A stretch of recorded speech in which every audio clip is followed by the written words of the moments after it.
Good evening everyone, this is Kirti Tiwari and आज की video का हमारा टॉपिक है जॉन मिल्टन, जिसमें हम उनके एमसीक्यूज़ को प्रैक्टिस करेंगे। सो चलिए स्टार्ट करते हैं। सो यहाँ पर सबसे पहला क्वेश्चन है, thy soul was like a star. तुम्हारी सोल एक स्टार की जैसी थी, एंड ड्वेल अपार्ट, जो कहीं अब दूर जा चुकी है। दाउ हैडस्ट अ वॉइस, तुम्हारे पास एक वॉइस थी, यानी कि तुम्हारी जो आवाज़ थी। Whose sound was like the sea, उसकी भी साउंड कैसी थी, समुद्र के जैसी थी। हु सैड एंड वेयर, तो ये आपको बताना है कि लाइंस किसके द्वारा बोली गई हैं एंड कहाँ से ये लाइंस ली गई हैं। ऑप्शंस हैं आपके ये, Wordsworth in sonnet on Milton, Arnold in Shakespeare, collar is an ancient mariner, या फिर नन ऑफ दीज। ये सोनेट है वर्ड्सवर्थ का, ठीक है। इसमें उन्होंने मिल्टन को यूलोगाइज किया है, उनको प्रेज़ किया है, एक तरह से उनको ये उनका ट्रिब्यूट है, उनको श्रद्धांजलि है, जिसमें उन्होंने मिल्टन की प्रशंसा की है और कहा है कि मतलब जो मिल्टन है वो उनकी मतलब यहाँ पर वो प्रेज़ कर रहे हैं कि thou soul was like a star and dwelt apart, thou hadst a voice whose sound was like a sea. Next है, yet thy heart the lowliest duties on herself did lay, the lines are about Milton who sat and where। ठीक है, ये lines किसके द्वारा बोली गई हैं बताना है। ऑप्शंस हैं, Shelley in Adonais, Wordsworth in sonnet on Milton, Arnold in Shakespeare, none of these. तो ये जो लाइन्स हैं ये भी क्या है, वर्ड्सवर्थ के द्वारा ही बोली गई हैं। उनका जो सोनेट है ऑन मिल्टन, उसी से ये लाइन्स ली गई हैं। उसकी लास्ट लाइन है, इसमें भी वो मिल्टन की तारीफ़ कर रहे हैं। वो कह रहे हैं कि मतलब उम्र भर, मतलब जीवन भर, तब तक वो जीवित रहे, उन्होंने अच्छे से अपनी ड्यूटीज़ को निभाया। ठीक है, तो ये जो पोइम्स हैं ये वहीं से हैं, ऑन मिल्टन। और इसका एक और अल्टरनेटिव टाइटल है लंदन 1802, 1802, लंदन 1802। ठीक है, लंदन मतलब 1802 में उन्होंने इस पोइम को कंपोज किया था।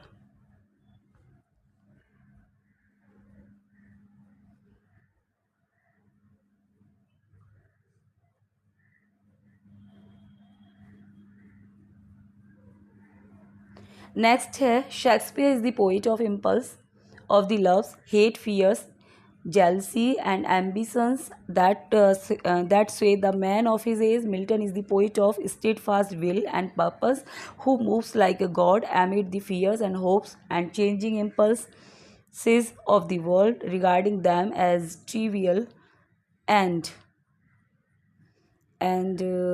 momentary things that can never swear a great soul from it course. Whose comment is this, ये कमेंट किसका कमेंट है बताना है। ठीक है, उन्होंने क्या कहा है, जो शेक्सपियर हैं वो कैसे पोइट हैं, impulse of the love, hate, fear, jealousy and ambition के पोइट बता रहे हैं।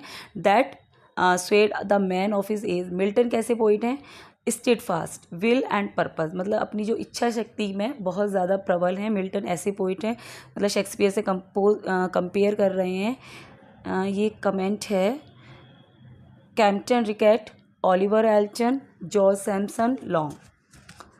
सो ये जो कमेंट है ये विलियम जे लॉन्ग का है, जिनका जो आप बुक पढ़ते हैं हिस्ट्री ऑफ इंग्लिश लिटरेचर, उनका कमेंट है ये। So the right answer is D, long.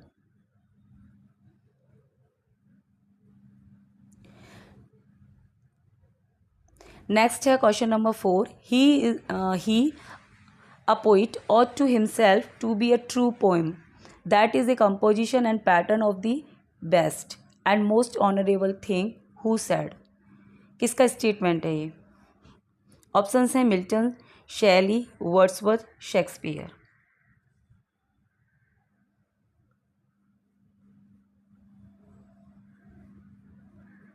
So ये स्टेटमेंट है मिल्टन का, so answer is A.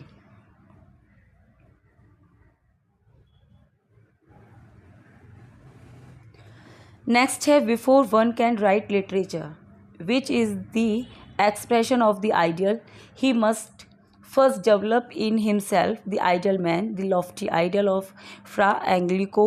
This is what Long says about। तो एक स्टेटमेंट है लॉन्ग का, जो विलियम जी लॉन्ग है, जिन्होंने बुक लिखा है हिस्ट्री ऑफ इंग्लिश लिटरेचर, उनका स्टेटमेंट है। वो किसके बारे में ही बोल रहे हैं, तो ऑफकोर्स हम जॉन मिल्टन पढ़ रहे हैं, तो जॉन मिल्टन के बारे में ही बोल रहे हैं वो। ठीक है, उनका कहना क्या है, वो कह रहे हैं कि जो मिल्टन है मिल्टन का ये मानना है कि before one can write literature, मैंने कि कोई भी व्यक्ति जो लिटरेचर लिखता है उसको लिटरेचर लिखने से पहले जो उसकी जो मतलब जो वो उसमें लिख रहा है मतलब खुद उसको अपने अंदर वो चीज़ें डेवलप कर लेनी चाहिए। कहते हैं ना कि जो लिटरेचर होता है वो रिफ्लेक्शन होता है किसका, हमारा जो हमारा मतलब एक literature is the reflection of society, समाज का रिफ्लेक्शन होता है। और जो इंसान लिख रहा होता है वो कहीं ना कहीं उसकी एक उसका एक्सप्रेशन, उसकी अभिव्यक्ति होती है वो, तो जैसा वो इंसान होगा वैसे ही तो वो लिखेगा। तो कहने का मतलब है कि अगर आप जैसे आइडियल्स उसमें दे रहे हो तो पहले वो खुद आप अपने अंदर डेवलप करो। तो ऐसी ऐसी जो थिंकिंग थी, ऐसी सोच रखने वाले थे जॉन मिल्टन। तो ये विलियम जे लॉन्ग कह रहे हैं मिल्टन के बारे में, ठीक है। So answer is D, Milton. Next है question number 6, because Milton human he must know the best in humanity, ठीक है। क्योंकि मिल्टन क्या थे, एक अच्छे ह्यूमन थे, इसलिए वो जानते थे कि बेस्ट ह्यूमैनिटी क्या होती है। हुज कमेंट इज दिस, ये किसका कमेंट है, कैम्पटन, रिकेट, लॉन्ग, अल्बर्ट या फिर Hudson. So right answer is B, ये भी विलियम जे लॉन्ग का कमेंट है, ठीक है। नेक्स्ट है क्वेश्चन नंबर 7, आंसर छुपा लूँ है ना, ठीक है। नेक्स्ट है question number 7, his style was unconsciously sublime because he lived and thought consciously in a sublime atmosphere. Whose comment is this, किसका कमेंट है ये, मतलब उनका जो स्टाइल था वो अनकॉन्शियसली सबलाइम था, है ना, क्योंकि वो सबलाइम एटमॉस्फेयर में रहते थे। तो ये कमेंट है, ये कमेंट किसका है, ऑप्शंस हैं आपके, रिकेट अबाउट मिल्टन, रिकेट कह रहे हैं मिल्टन के बारे में, Long about Milton, Long about Shakespeare, none of the. So this comment also by Long, Long कह रहे हैं मिल्टन के बारे में, B is the right answer. Next है question number 8, who was Milton's master, Milton अपना मास्टर किसे मानते थे। ऑप्शंस हैं आप लोगों के, Chaucer, Burton, Homer, Spenser. So Milton अपना मास्टर मानते थे स्पेंसर को, so the right answer is D. Next है question number 9, Milton was influenced by Fletcher, the nativity, the creativity, Christ victory and triumph, none of these. यहाँ पर बताना है आपको कि जो मिल्टन है वो फ्लेचर के किस वर्क से प्रभावित थे, है ना। तो ये जो फ्लेचर हैं इनका वर्क था क्राइस्ट, विक्ट्री एंड ट्रिम्फ, इससे ये काफ़ी प्रभावित थे। So answer is C.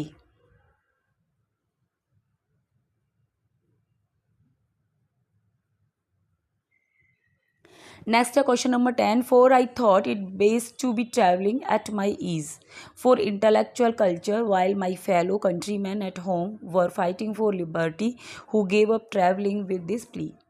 Options हैं शेक्सपियर, शेली, वर्ड्सवर्थ, मिल्टन। किसका कमेंट है बताना है। सो मिल्टन का कमेंट है ये, so answer is D. Next है question number 11, who commented on Milton saying, Milton के ऊपर कमेंट करा है, this man cut us all out and the ancient too. बहुत ही फेमस कमेंट है ये, किसका है बताना है आपको। ऑप्शंस हैं आपके, Dryden, Wordsworth, Arnold, none of these. So ये कमेंट है ड्राइडन का, ठीक है। ड्राइडन का बहुत ही पॉपुलर कमेंट है कि this man cut us of all out and ancient too. So right option is A. Next है क्वेश्चन नंबर 12। नेक्स्ट है question number 12, Areopagitica highlight, Areopagitica करती है हाईलाइट, किसे हाईलाइट करती है, freedom of sex, freedom of divorce, freedom of adopt any religion, freedom of the press. तो इनका जो एरियोपैजिटिका है, इनका एक क्या था, प्रोज है ना, प्रोज वर्क था इनका, जो कि आया था 1644 में। और ये किसके बारे में, फ्रीडम ऑफ प्रेस के बारे में है। क्योंकि जो पार्लियामेंट है उसने जो क्या था, जो अनलाइसेंसिंग एक्ट पारित कर दिया था 1643 में, जिसके विरोध में है ना इन्होंने ये जो है मतलब कि जो फ्रीडम होनी चाहिए, लोगों को बोलने की अभिव्यक्ति होनी चाहिए, इसके विरोध में इन्होंने ये वर्क अपना लिखा था। आया था इनका 1644 में, 1644। नेक्स्ट है question number 13, paradise Lost is इन, इनका जो ग्रेट वर्क है पैराडाइज लॉस्ट, जिसके लिए ये जाने जाते हैं, वो किस फॉर्म में लिखा गया है, blank verse, free verse, stanza form, Spenserian, किस फॉर्म में ये लिखा गया है। सो ये ब्लैंक वर्स में है, so the right answer is A हो जाएगा। ठीक है, नेक्स्ट है question number 14।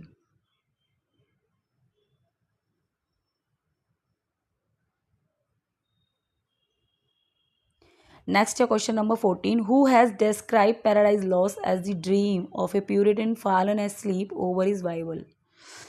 Describe, sorry,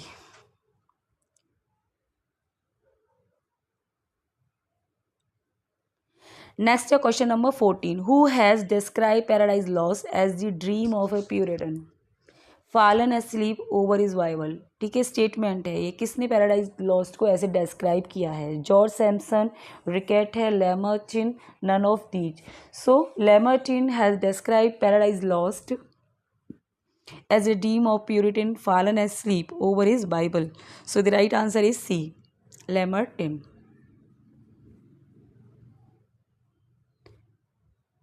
Next है question number 15. The ability of the poet are the inspired gift of God rarely bestowed. Who said? किसने कहा है ये? यानी कि जो पोइट के अंदर जो एबिलिटीज़ होती हैं वो रियली जो गॉड है उनका बेस्ट गिफ्ट होता है जो उसको दिया जाता है। ठीक है, तो मिल्टन है, शैली है, वर्ड्सवर्थ है, नन ऑफ दीज। सो अभी ऑफ कोर्स हम मिल्टन पढ़ रहे हैं तो हमें पता है मिल्टन का ही स्टेटमेंट है।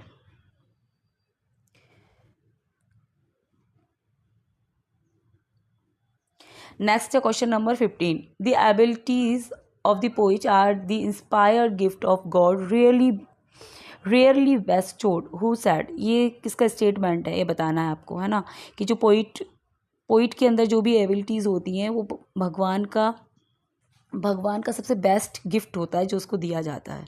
ठीक है, ऑप्शंस हैं यहाँ पर Milton, Shelley, Wordsworth, none of the. So of course Milton पढ़ रहे हैं, so the right answer is A, Milton is the right answer. Next है क्वेश्चन नंबर 16।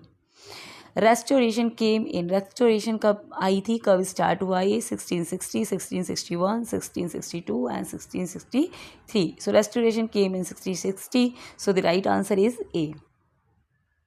नेक्स्ट क्वेश्चन है 17। Great plague occurred in England. ठीक है, तो England में जो ग्रेट प्लेग की जो घटना हुई थी ये कब हुई थी आपको ये बताना है। ऑप्शन है आपके 1665, 1666, 1667 एंड 1668।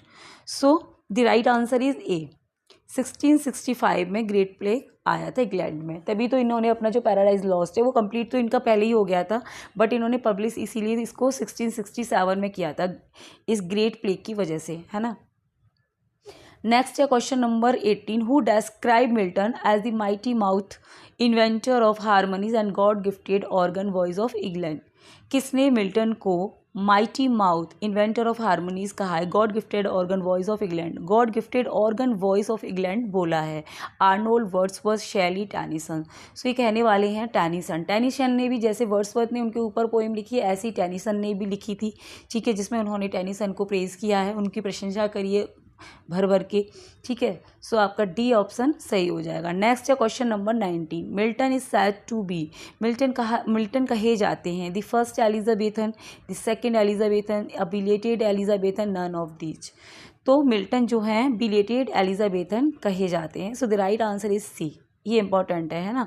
नेक्स्ट है question number 20। From 12 years of age, I hardly ever left my study or went to bed before midnight. Whose statement is this? ये किसका स्टेटमेंट है? यानी कि 12 साल की उम्र से उनको गहन अध्ययन की आदत लग गई थी, क्योंकि उनके फादर उनको जो है उनसे उनको मोटिवेशन मिला और बचपन से ही उनको, मतलब उनके पापा ने, उनकी फैमिली ने उन्हें काफ़ी इंस्पायर किया। पढ़ने लिखने की आदत उन्हें बचपन से ही हो गई थी। ठीक है, काफ़ी उनको ट्यूशन्स वगैरह दिए गए घर पे ही, तो बचपन से इन्हें ये आदत लग गई। तो वो कह रहे हैं कि 12 साल की एज से मैंने, मतलब शायद ही कोई ऐसा दिन होगा कि मैं आधी रात से पहले सोया हूँ। बहुत ही इंपॉर्टेंट स्टेटमेंट है उनका, तो मिल्टन का ये। So right answer is A, Milton. Next है question number 21। In 1632 Milton continue his study independently at. ठीक है, 1632 में मिल्टन ने अपनी पढ़ाई को जारी रखा था, खुद से करते थे। तो कहाँ करते थे? बॉस्टन करते थे, हॉर्टन में करते थे, ब्रैड स्ट्रीट, या नन ऑफ दीज। सो आपका जो आंसर हो जाएगा वो हो जाएगा बी, हॉर्टन। ठीक है, ये यहाँ पर इनका यहीं पर ये रहते थे, तो यहाँ पर ये अपनी जो है पढ़ाई करते थे, घर पर ही करते थे। नेक्स्ट है 22, in Paradise Lost book first Satan is compare to, Paradise book first में सैटर्न को कंपेयर किया गया है, किस बिब्लिकल फिगर से उसे कंपेयर किया गया है, तो सैटर्न को लीवियथन के साथ कंपेयर किया गया है, ठीक है। तो ये आपके ऑप्शन है ना, जेंट, घोस्ट, वैम्पायर, लीवियथन, लीवियथन के साथ सैटर्न को कंपेयर किया गया है। नेक्स्ट है 23, Satan can seduce man but on himself he will have, options हैं यहाँ पर आपके ये 4, treble, confusion, wrath and vengeance, confusion, wrath या फिर vengeance, 5 fold confusion, wrath and vengeance, none of this. So answer is A, treble, confusion, wrath and vengeance. Next है who was next to Satan, मतलब Satan का next कौन है, next मतलब उसका right hand कौन है, जो उसका राइट हैंड है, एबल, कैन, मॉलक, बेल्जीबफ, कौन उसका राइट हैंड है, आपको ये बताना है। सो आंसर है D, Beelzebub is the was the next to Satan.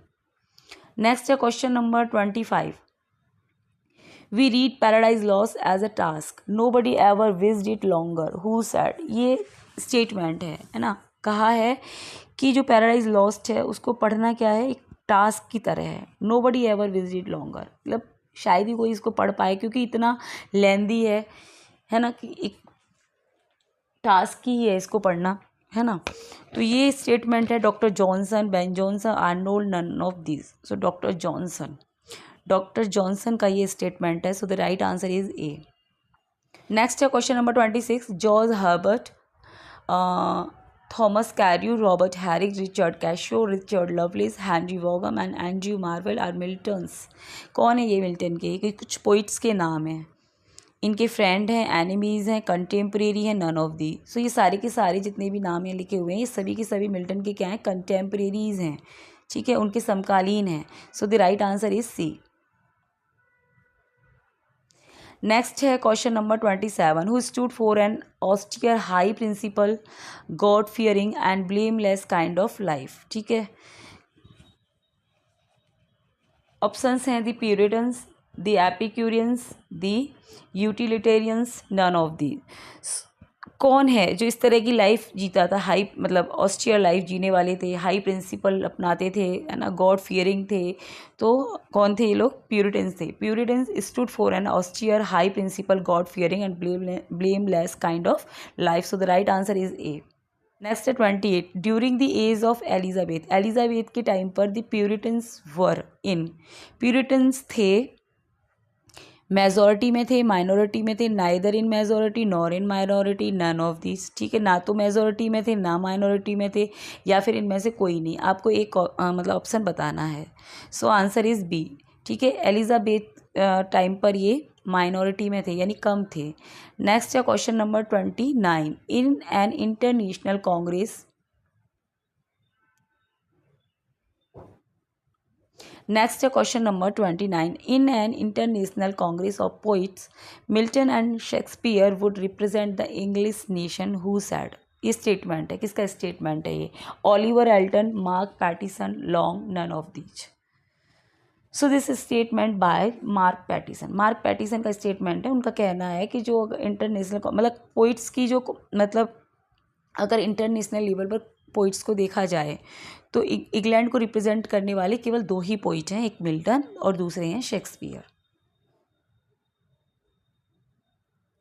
Next है question number 30, Milton was A passionate man who lived in passionate time, who said, ठीक है, मिल्टन कैसे व्यक्ति हैं, किस टाइप के, पैशनेट, और एक पैशनेट टाइम में जीने वाले थे, ये स्टेटमेंट है John Bailey, Pattison, Long, none of these. So right answer is A, John Bailey का स्टेटमेंट है ये, ठीक है। नेक्स्ट है question number 31, nor second he that rode sublime upon the seraph wings of ecstasy, ये lines हैं ना, कहाँ से ली गई हैं, किसके द्वारा लिखी गई हैं, बताना है। ऑप्शंस हैं आपके,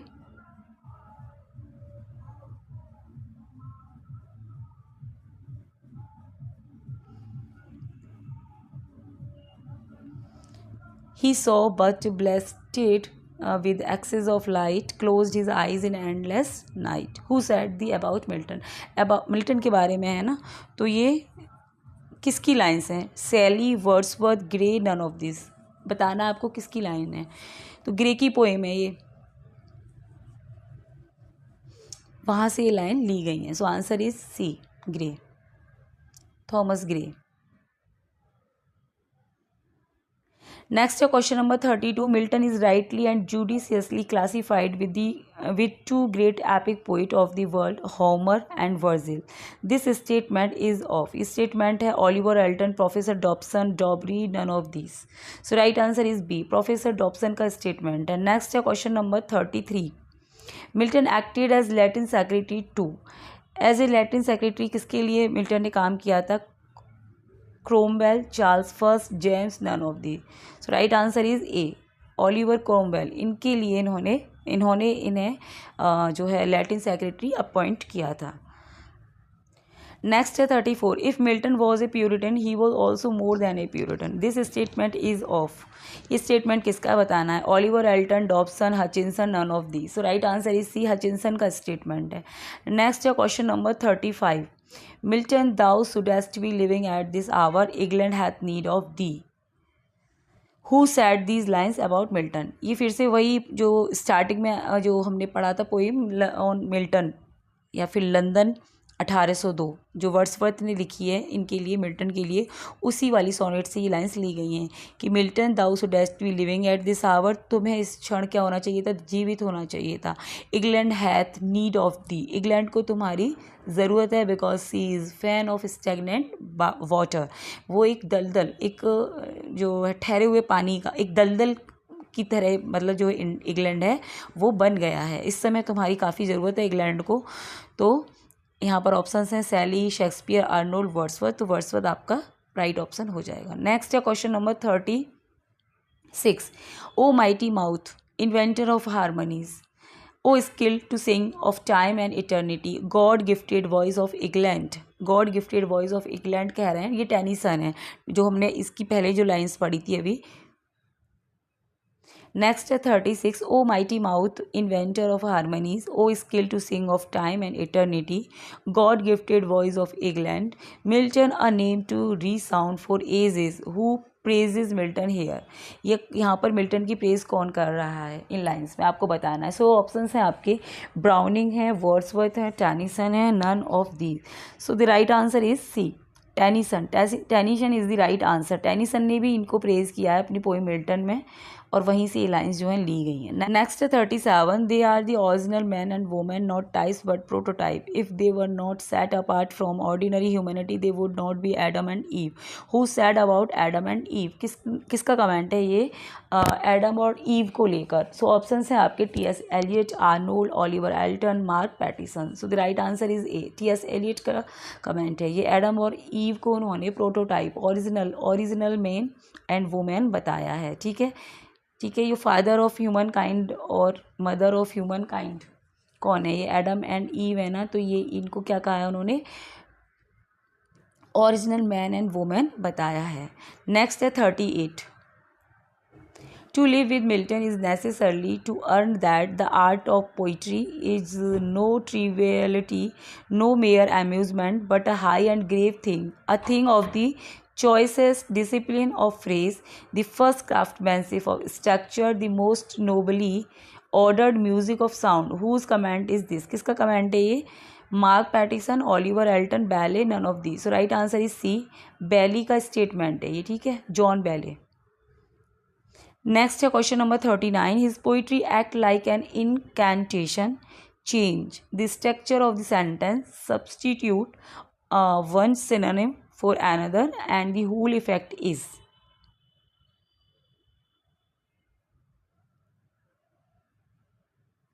whole effect is destroyed, the spell loses it power. Who said, किसका स्टेटमेंट है ये? मैकॉले। नेक्स्ट है क्वेश्चन नंबर 40. क्वेश्चन नंबर 40 है, Shakespeare poetry is characterless, Shakespeare की पोइट्री कैसी है? करेक्टरलेस है। दैट इज़, क्योंकि it does not reflect the individual, ये किसी इंडिविजुअल को रिफ्लेक्ट नहीं करती है। मतलब शेक्सपियर को रिफ्लेक्ट नहीं करती है, उनका कहने का ये मतलब है।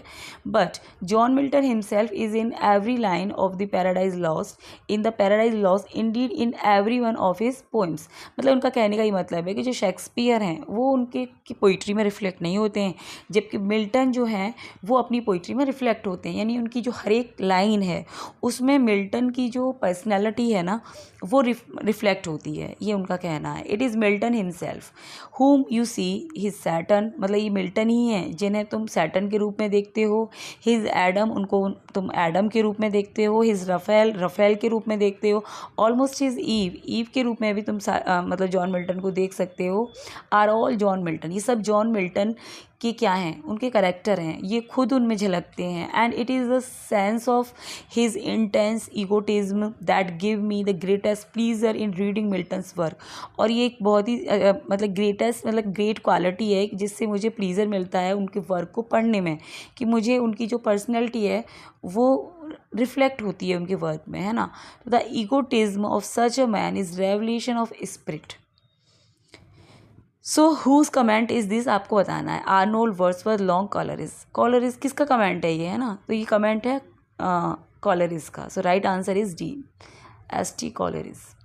नेक्स्ट है question number 41, whose style is called grand style, किसकी स्टाइल को ग्रैंड स्टाइल कहा जाता है। So Milton style is called grand style, अपनी ग्रैंड स्टाइल के लिए जाने जाते हैं, जिसका उन्होंने भरपूर यूज़ किया है अपने पैराडाइज लॉस्ट में। Right answer is A. Next, 42. The style of Milton is the natural expression of the soul, of a soul exquisitely nourished upon the best thought and finest word of all ages. ठीक है, जो style है Milton की और जो उनकी thought expression है वो बहुत ही ब्यूटीफुल हैं, जो हर एज के लिए मतलब बेस्ट हैं, है ना, हर एज में अच्छे रहेंगे। क्यों भाई, उन्होंने एपिक ही लिख दिया, है ना, तो वो तो हर एज के लिए फेमस हो गए ना, युगों युगों तक याद किए जाएंगे मिल्टन। सो आपके ऑप्शंस हैं यहाँ पे Oliver, Elton, Pattison, Bailey, none of the. So right answer is B, Pattison का स्टेटमेंट है ये। Question number 43, in the sure and flawless perfection of his rhythm and diction he is as admirable as Virgil or Dante, and in this respect he is unique amongst us, whose comment is this. ठीक है, तो यहाँ पर Milton की जो compare है वो Virgil के साथ और दंते के साथ की जा रही है, कि जो उनका जो स्टाइल है, उनका जो डिक्शन है वो वर्जिल और दंते से कम नहीं है ना, यूनिक बता रहे हैं। तो ऑप्शन है Matthew Arnold about Milton, Matthew Arnold ने कहा है मिल्टन को लेके, या फिर मैथ्यू आर्नोल्ड शेक्सपियर को लेके कह रहे हैं, या मैथ्यू आर्नोल्ड वर्ड्सवर्थ को किसके बारे में कह रहे हैं। तो ऑफकोर्स हम मिल्टन को पढ़ रहे हैं, तो अभी तो वो मिल्टन के बारे में ही कह रहे हैं, है ना। सो ए आपका सही हो जाएगा। मैथ्यू आर्नोल्ड ने मिल्टन के बारे में कहा है कि उनका जो डिक्शन है वो वर्जिल और दंते के जैसा है। नेक्स्ट है 44, which epic of Milton is the product of the Reformation and the Renaissance. Milton का कौन सा एपिक रिफॉर्मेशन और रेनेसा का प्रोडक्ट है। ऑप्शंस हैं Paradise Lost, Paradise Regained, Samson Agonistes, none of this. So answer is A, Paradise Lost is the product of Reformation and Renaissance. Next है 45, in Paradise Lost Milton seems to be champion the cause of। ठीक है, in Paradise Lost में Milton क्या दिखा रहे हैं, women, freedom, individualism,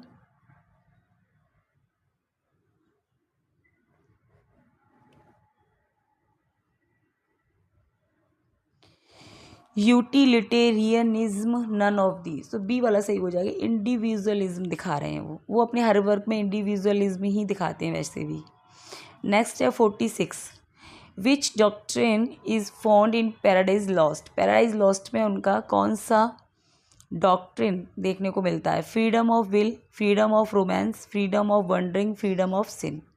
so right answer is A, freedom of will. Next है question number 47, Milton left a high road behind him. ठीक है, high road behind him along which many a tuneful pauper has since lived, but before him he found nothing but the jungle and falls fire.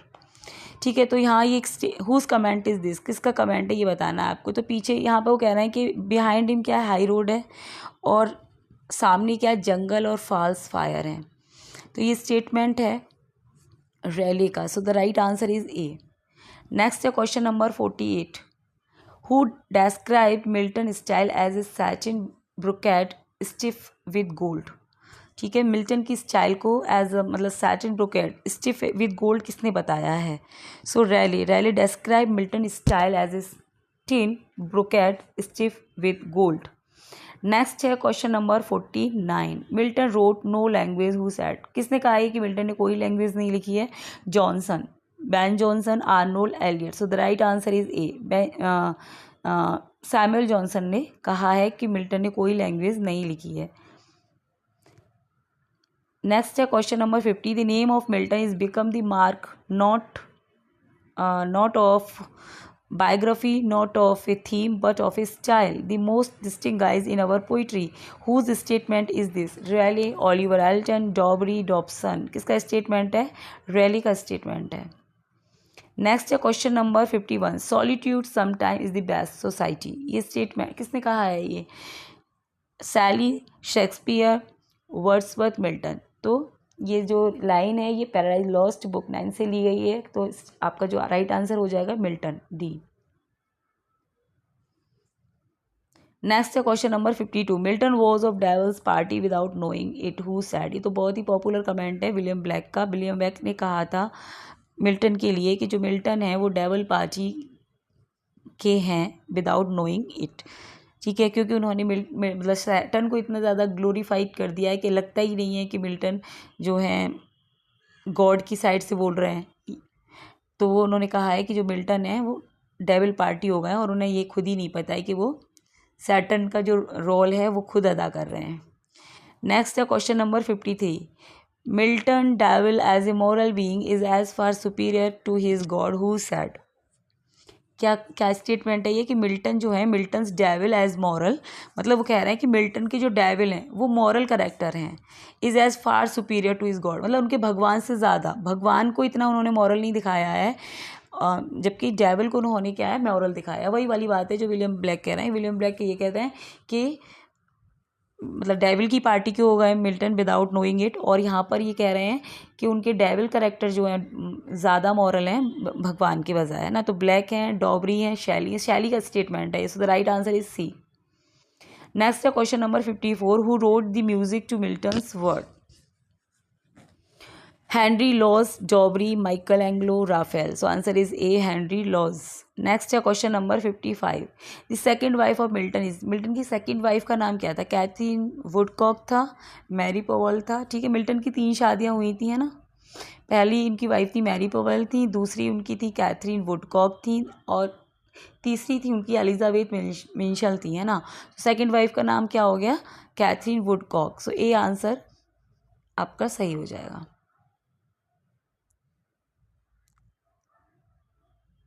ठीक है, Elizabeth Michel इनकी 3rd wife थी, 3rd, जिनसे इनकी शादी हुई थी 1663 में। नेक्स्ट है question number 56, Milton became totally blind इन। मिल्टन मतलब पूरी तरह से अंधे कब हो गए थे? इन 1650, 1651, 1652, 1653। सो इन 1652 में जो मिल्टन है पूरी तरह से ब्लाइंड हो गए थे, और एज भी पूछी जाती है कभी कभी, तो एट द एज ऑफ 44 की एज में वो टोटली ब्लाइंड हो गए थे। नेक्स्ट है question number 57, they also serve who only stand and wait, where does this line appear. ये लाइन कहाँ अपीयर होती है? यानी कि बहुत ही फेमस लाइन है मिल्टन की, जो बार बार एग्जाम में भी अपीयर होती है ना। दे ऑल्सो सर्व, वो जो हमेशा खड़े रहते हैं, स्टैंड एंड वेट, और वेट करते हैं, वो भी ईश्वर की सच्ची सेवा करते हैं, ये कहने का मतलब है। तो कौन से वर्क से ली गई है? Milton Paradise lost, Milton on his blindness, Milton Comus, none of these. तो ये मिल्टन का जो वर्क है मिल्टन ऑन हिज ब्लाइंडनेस, इनका सोनेट है ये, उससे ये लाइन ली गई है। वेरी मतलब इंपॉर्टेंट है ये लाइन, बहुत आती है एग्जाम के अंदर। नेक्स्ट है question number 58, Milton started writing in 1658, completed it in about 1663। किसकी बात हो रही है ये? The year of his 3rd marriage, revised from 1663 to 1665 and issue in 1667 it is. क्या है ये, किसकी बात हो रही है? मतलब मिल्टन, वो कह रहे हैं कि मिल्टन ने जो है इसको लिखना स्टार्ट कर दिया था 1658 में, कंप्लीट कर लिया था इसको 1663 में, है ना, जो उनकी जिस साल उनकी तीसरी शादी हुई थी। और फिर इन्होंने इसको केवल रिवाइज़ किया 1663 से लेके 1665 तक, और इसको पब्लिश करा दिया 1667 में। तो यहाँ पर पैराडाइज लॉस्ट की बात हो रही है, ठीक है। इसको इन्होंने कंप्लीट कर लिया था। इसकी 3-4 डेट हैं, ये याद कर लेना, है ना। 1658 में स्टार्ट किया लिखना, 1663 में मतलब कंप्लीट कर लिया था एक तरह से। वैसे ये वाली ईयर मानी जाती है कंप्लीट करने की, है ना। तो शादी वाली ईयर में इन्होंने कंप्लीट कर लिया था, लेकिन इसको रिवाइज़ करते रहते हैं कि कोई गलती, भाई इतना बड़ा वर्क है तो उसको देखा होगा इन्होंने, चेक वेक करा होगा। तो फिर 5 तक इन्होंने मतलब इसको कंप्लीट करा दिया था। फिर इंग्लैंड में जो ग्रेट प्लेग आ गया था, प्लेग की वजह से इसको पब्लिश नहीं करा पाए थे, और पब्लिश इन्होंने कराया था फिर 1667 में जाके। सो आपका जो राइट आंसर हो जाएगा बी, पैराडाइज लॉस्ट। नेक्स्ट है 59। इन 1671 Milton issue his last volume of poetry which contain, ठीक है। 71 में मिल्टन ने अपना पोइट्री का जो लास्ट वॉल्यूम है, लास्ट कलेक्शन पब्लिश किया था, जिसमें क्या था, पैराडाइज लॉस्ट, पैराडाइज रीगेन, इन दोनों को किया था। Paradise Lost and on his blindness को किया था, Paradise Regain and Samson Agonistes को किया था, या फिर none of the. So right answer आपका हो जाएगा सी, क्योंकि इन्होंने लास्ट में अपना पैराडाइज रीगेन किया था, जिसके साथ इन्होंने इनकी जो क्लासिकल ट्रेजेडी है सैमसन एगोनिस्ट, इसको भी किया था। नेक्स्ट है question number 60। The period known as the age of Milton, इनमें से कौन सा पीरियड है जो मिल्टन के एज के नाम से जाना जाता है? 1621, 1681, ठीक है, ये ऑप्शन हैं आपके। 1625 से लेकर 1660 तक के एज को मिल्टन एज कहा जाता है। So right option is C. Next है question number 61। The age of Milton had 3 kind of poet, ठीक है। मिल्टन का जो टाइम पीरियड था उस समय 3 तरह के पोइट हमें देखने को मिलते हैं। कौन कौन से थे वो आपको बताने, ये ऑप्शन हैं आपके। Religious, heroic, Puritan, metaphysical, Cavalier, Puritan, metaphysical, romantic, dramatic, Cavalier, religious, classical. तो जो एज ऑफ मिल्टन है उसमें हमें 3 तरह के जो पोइट मिलते हैं, वो हैं मेटाफिजिकल पोइट थे, कैवलियर पोइट थे, और प्यूरिटन। प्यूरिटन में तो खुद मिल्टन ही शामिल थे, ठीक है। कैवलियर वो वाले पोइट थे जो रॉयलिस्ट थे, है ना, मतलब जो किंग के लिए लिखते थे। और मेटाफिजिकल तो वही है, जॉन डन वाला ग्रुप है। So the right answer is B. Next है question number 62। Paradise lost was written by Milton in the phase of life, मतलब ये पूछा जा रहा है कि पैराडाइज लॉस्ट मिल्टन की लाइफ के किस फेज़ में लिखा गया। बहुत मतलब उनके अलग अलग लाइफ फेज़ पूछे जाते हैं, मिडिल फेज़ में, लास्ट में, फर्स्ट में, या फिर स्टूडेंट लाइफ में। तो इतना बड़ा एपिक है, स्टूडेंट लाइफ में तो इन्होंने लिखा नहीं है, इन्होंने अपनी लाइफ की जो लास्ट फेज़ है उसमें इसे लिखा है, ठीक है, लास्ट फेज़। नेक्स्ट है question number 63। It is surely the simple fact that if paradise lost exist for any one figure that is Saturn who says, मतलब कह रहे हैं कि अगर कोई फिगर है पैराडाइज लॉस्ट में जो पढ़ने लायक है वाकई में, या जो रहने लायक है वाकई में, वो फिगर केवल सैटर्न ही है। सैटर्न का जो फिगर है ना वो काफ़ी ग्लोरीफाइड है, उसको बहुत ज़्यादा मॉरल दिखाया है। उसके जो स्टेटमेंट है ना वो इतने इंस्पायर कर रहे हैं, मतलब भगवान का तो कोई भी स्टेटमेंट इतना इंस्पायर नहीं कर रहा जितने कि सैटर्न के कर रहे हैं। तो इसलिए सैटर्न की तारीफ बहुत हुई है ना। तो आपका जो ऑप्शन है इसमें कौन सा हो जाएगा? CA, LA Crombie, Black, Sandbury, William WJ Long. किसका स्टेटमेंट है ये बताना है आपको। A, LA क्रोम्बी, इनका स्टेटमेंट है। Forbidden tree refer to, forbidden tree किसको रेफर करता है? क्या था ये? Tree of knowledge. So answer is A, tree of knowledge is called forbidden tree, ठीक है। नेक्स्ट है question number 65। Milton was one of the towering literary,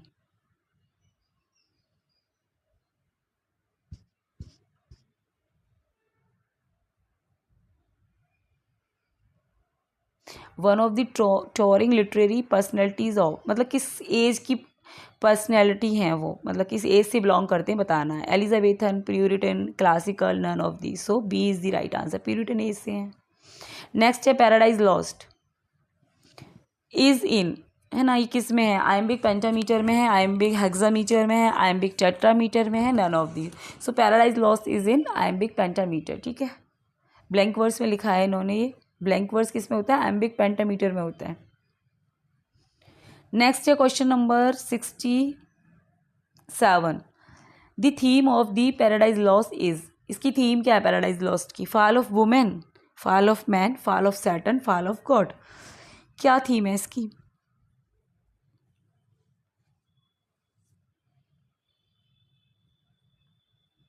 answer तो देखिए गया, छुपा नहीं पाई मैं इसको। ठीक है, तो fall of man is the theme of Paradise Lost, so the right answer is B. Next है question number 68, Milton wrote the Paradise Lost during Jacobean period, during Commonwealth period and after King Charles restoration, none of this. Milton ने Paradise Lost को कब लिखा था, during Commonwealth period, so the right answer is B.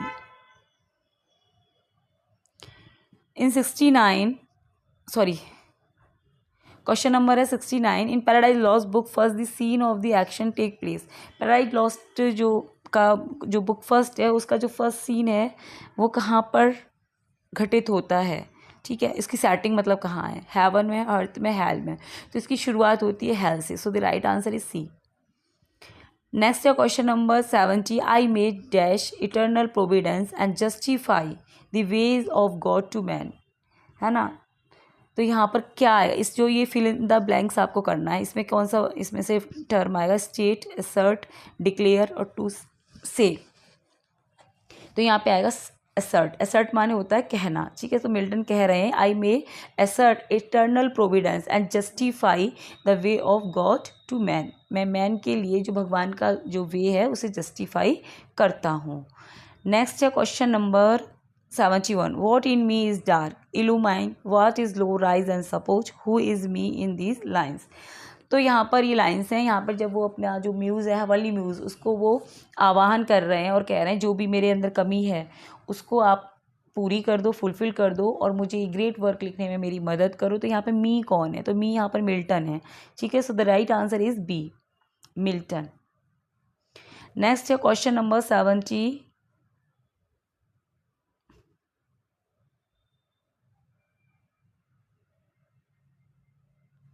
Next है question number 72, which devil is Satan second in command, ठीक है, कौन सा डेवल है जो सैटर्न का सेकंड इन कमांड है, यानी कि उसका राइट हैंड है वो बेल्जीवर्ब है, so the right answer is A, ठीक है।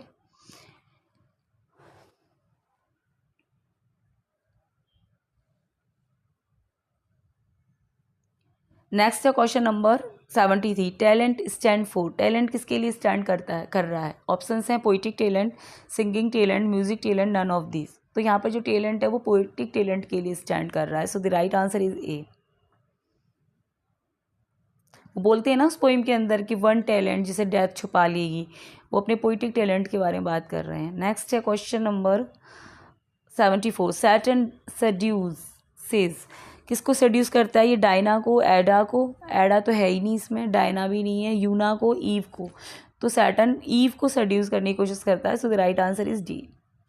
नेक्स्ट है question number 75, evil is represented by, evil किसके द्वारा रिप्रेजेंट की जा रही है, सरपेंट के द्वारा, ठीक है, सरपेंट कौन है, ये सैटर्न है सरपेंट की फॉर्म में।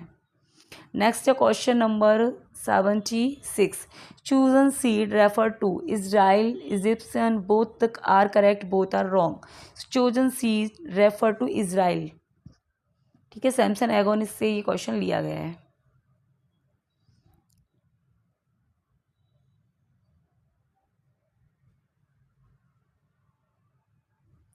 नेक्स्ट है यहाँ पर question number 77, the shepherd refers to Moses Adam Saturn Beelzebub, so right answer is A, Moses को रेफर कर रहा है shepherd.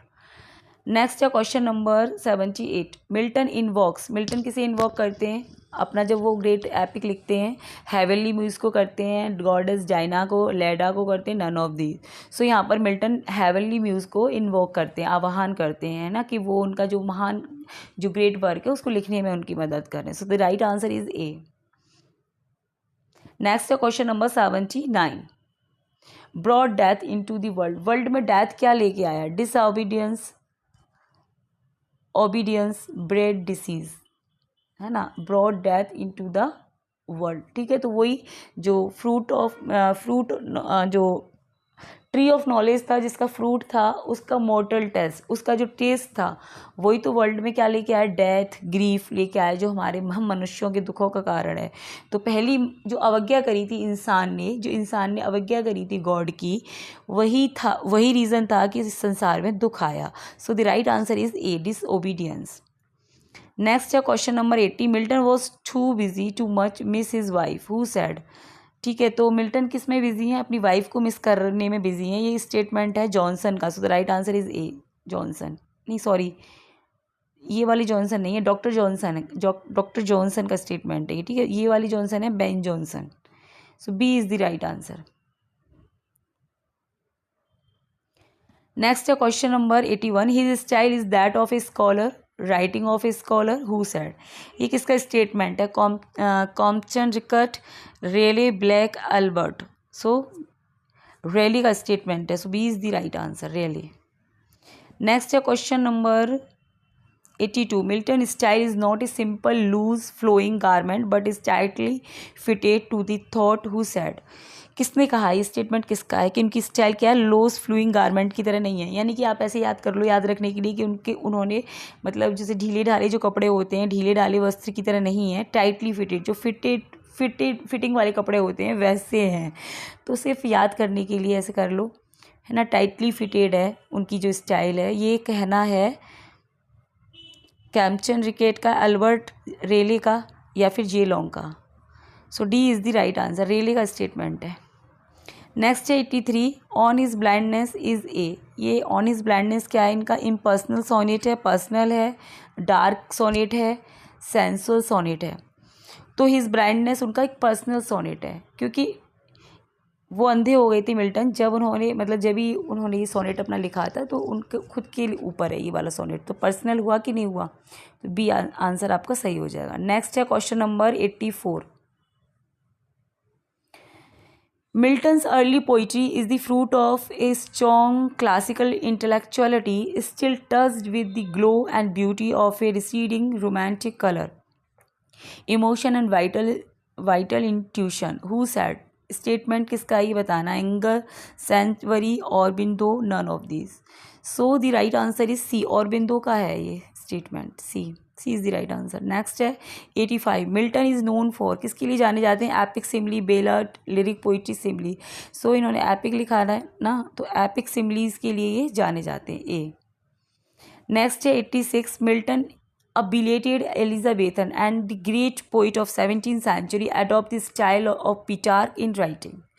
Ballard, lyric, tragedy, sonnet. ठीक है, तो ग्रेट एलिजाबेथन पोइट हैं ये, बिलेटेड एलिजाबेथन है और 17th सेंचुरी पोइट ही जाने जाते हैं। इन्होंने पिटार की स्टाइल को अडॉप्ट किया था, किसके लिए अडॉप्ट किया था, बेलार्ड लिखते थे ये या फिर लिरिक लिखते थे, तो बेलार्ड और लिरिक तो इन्होंने लिखी नहीं और ना ही इन्होंने ट्रेजेडी, हाँ एक ट्रेजेडी है। सोनेट के लिए इन्होंने पिटारकन स्टाइल को अडॉप्ट किया था, यानी कि इनके जो सोनेट हैं वो सारी की सारी किस्में पिटारकन में हैं। दो तरह के होते हैं ना सोनेट, इंग्लिश सोनेट और पिटारकन सोनेट, तो इनके सोनेट पिटारकन सोनेट है। नेक्स्ट है 87, on his blindness begin with. उनका जो ऑन हिज ब्लाइंडनेस है वो किसके साथ स्टार्ट होता है, तो यहाँ पे 4 लाइन्स दी गई हैं। ठीक है, when I consider how my light is spend. So A वाला ही सही हो जाएगा, when I consider how my light is spend, इसी से इनकी लाइन जो पोइम है स्टार्ट होती है, ऑन हिज ब्लाइंडनेस। नेक्स्ट है question number 88, on his deceased wife to the memory of his. ये इन्होंने एक सोनेट लिखा है on his deceased wife to the memory of, मतलब कौन सी अपनी वाइफ को लेके इन्होंने ये सोनेट लिखा है, तो कौन सी वाइफ के लिए लिखा है ये बताना है।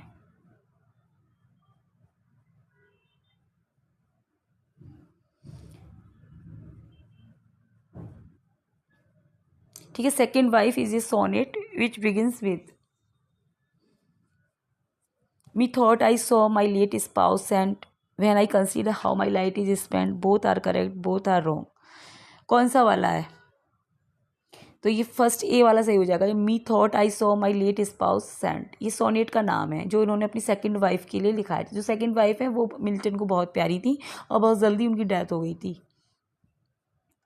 2 साल के अंदर ही। ठीक है, नेक्स्ट है question number 89, Milton follow the Petrarchan pattern of octave of 8 lines and sestet of 6 line with the rhyming scheme of abba abba C D C D C D C C D C D, but he does not follow.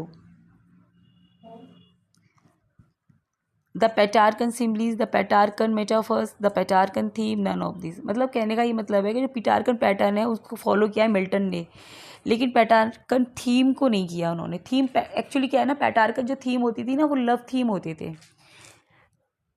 पेटार्क poet थे वो love के ऊपर अपनी poetry लिखते थे, लेकिन Milton ने इसको नहीं अडॉप्ट किया। उन्होंने रिलीजियस सोनेट लिखे हैं, अपने ऊपर लिखे हैं, पर्सनल लिखे हैं, है ना, इस तरीके के लिखे हैं।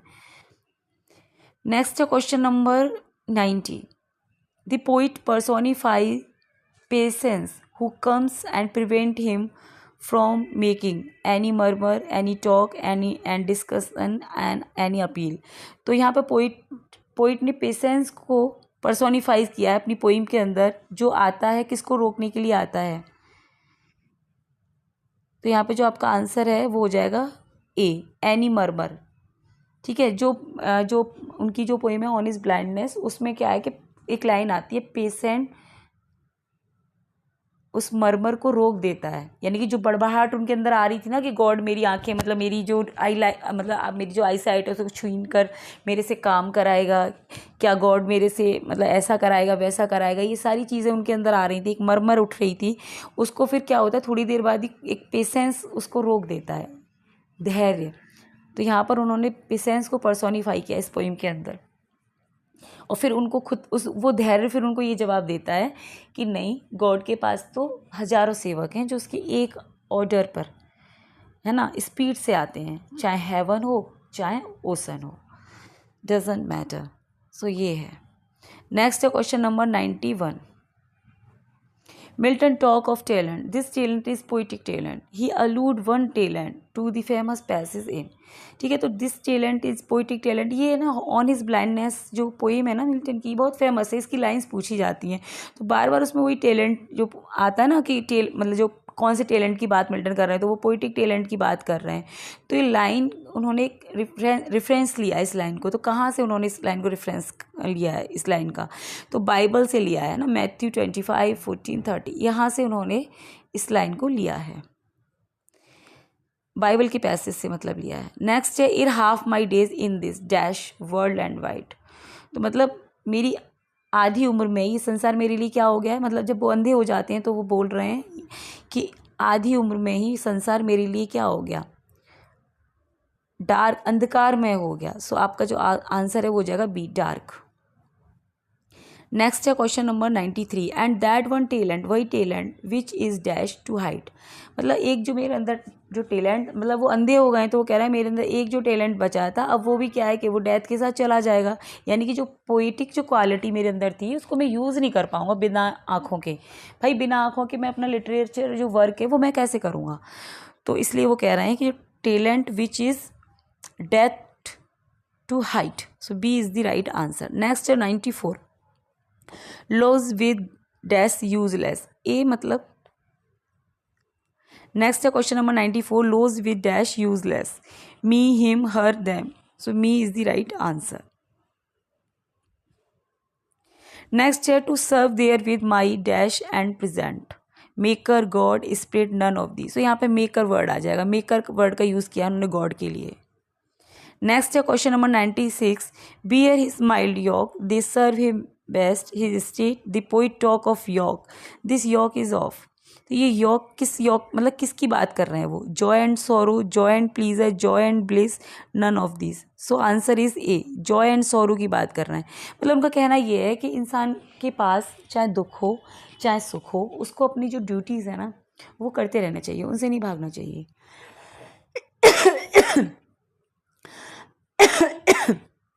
सॉरी। नेक्स्ट है क्वेश्चन नंबर 97।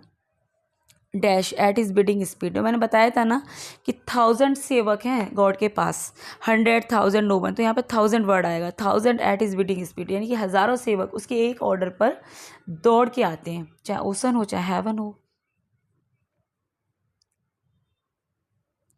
सो यहाँ पे आंसर हो जाएगा बी। ठीक है, 1000 आएगा, वहाँ पे मिलियंस भी नहीं आएगा। नेक्स्ट है question number 98।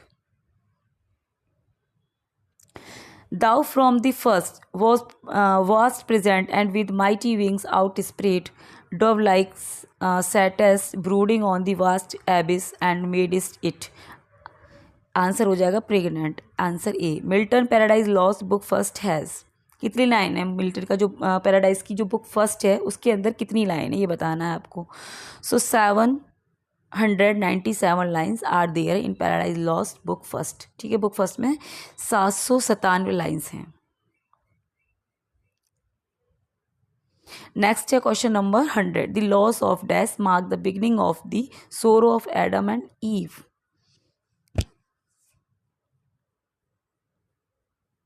A. The loss of Eden, Eden मतलब गार्डन, उसको ही तो खो दिया था जब उन्होंने डिसोबीडेंस किया, तो उसके बाद क्या हुआ, लॉस ऑफ ईडन हो गया, उनके हाथ से जो ईडन ऑफ गार्डन था वो चला गया। So mark the beginning of the sorrow, मतलब एडम और ईव के दुखों की शुरुआत यहीं से हो जाती है। भाई डिसोबीडेंस करोगे गॉड की तो दुख तो तुम्हें मिलने ही मिलने हैं। Question number 101। Who take upon himself the original sin and sacrifices his life to save humanity from grief and suffering. ठीक है, कौन ये जो जो सिन थे, जो ह्यूमन ने जो सिन मतलब जो पाप किए थे हम ह्यूमन बीइंग ने, उन पापों को अपने ऊपर कौन ले लेता है जब हमारे कष्ट मिटेंगे, तो जीसस क्राइस्ट है। जीसस क्राइस्ट अवतार लेंगे और फिर जो ह्यूमन ने गलती डिसोबीडियंस करा था उसकी जो सज़ा है वो अपने ऊपर झेलेंगे, जिससे हमारे पाप कम हो जाएंगे। So answer is A, Jesus Christ. Next है question number 102। Whose teaching will open the door to paradise for man. किसकी टीचिंग्स हैं जो पैराडाइज के दरवाजे खोलेंगी मैन के लिए। ठीक है, क्राइस्ट, जो क्राइस्ट है ना वो अवतार लेंगे, है ना, मतलब जो अर्थ है अर्थ पे आएंगे वो अवतार लेके और फिर लोगों को उपदेश देंगे, और उपदेश से लोगों का भला होगा और उनके लिए जो स्वर्ग है उसके द्वार खुलेंगे।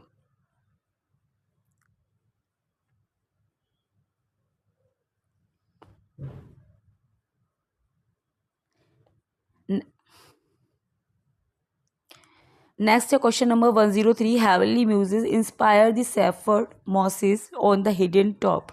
हेवनली म्यूजेस इंस्पायर करती हैं सीफर्ड को on the hidden top of Horeb और Sinai Helicon. Both are correct, both are wrong. So आपका आंसर हो जाएगा ए, हॉरेब और सिनाई को, ठीक है, हेवनली म्यूजेस इंस्पायर करती हैं। नेक्स्ट है 104। Moses teaches first the Israelites and ancient Jew how first the heaven and earth are created out of. ठीक है, जो मॉसेस हैं वो टीच करती हैं इसराइलियों को कि कैसे जो है हेवन और अर्थ सबसे पहले बने थे। The chaos. नेक्स्ट है question number 105। Jerusalem is built on the hill of. जो जेरूसलम है वो किस पर्वत पर बना हुआ है, सियोन, हेलिकॉन, सिलोआ, नन ऑफ दीज। तो ये सियोन के ऊपर बना हुआ, सियोन पर्वत है जिस पर क्या बना हुआ है, जेरूसलम। ठीक है, सियोन पर्वत पर जेरूसलम बना हुआ है, जेरूसलम। नेक्स्ट है question number 106। The holy spirit lives in just and sinless human heart and prefers the human heart to a church, a mosque, a temple, none of these. So the right answer is A, C, a temple. Next है question number 107। Of man first disobedience and the fruit of that forbidden tree whose dash taste. ठीक है, man की जो first disobedience थी और जो forbidden tree का जो फ्रूट था उसका टेस्ट उसका कैसा था, स्वीट था, बिटर था, मॉर्टल था, इमॉर्टल था। तो मॉर्टल था। ठीक है, यानी कि पहले जो जो इंसान था ना वो इमॉर्टल था, लेकिन उसका जो टेस्ट था ना उस फ्रूट ऑफ नॉलेज को टेस्ट करने के बाद इंसान कैसा हो गया, मॉर्टल हो गया, mortal taste. So the right answer is C. So guys, this is all about this video. Thanks for watching and please do like and share this channel.